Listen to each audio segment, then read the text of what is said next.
Il nucleo di polizia economico-finanziaria di Palermo, GICO, sotto la direzione della locale Procura della Repubblica, direzione distrettuale antimafia, attraverso il canale di cooperazione internazionale Interpol, ha tratto in arresto ad Hammamet, in Tunisia, Angelo Salvatore Stracuzzi, destinatario in Italia di misura cautelare personale in carcere in ordine ai reati di trasferimento fraudolento di valori, nonché di turbata libertà degli incanti ed estorsione aggravati dal metodo mafioso. In relazione alla posizione dell'interessato, in attesa del giudizio definitivo, vige il principio della presunzione di innocenza.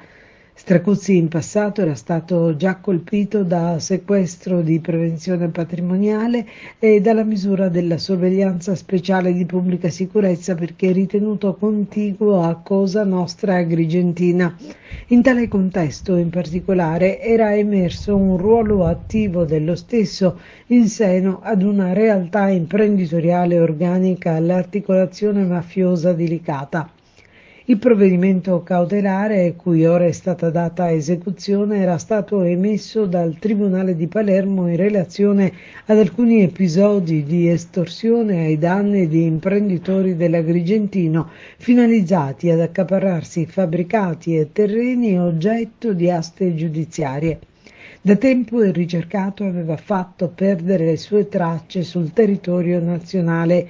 La cattura è avvenuta ad opera della Brigade Criminelle della polizia tunisina nel quadro di un'azione sviluppata in costante raccordo con il nucleo di polizia della finanza.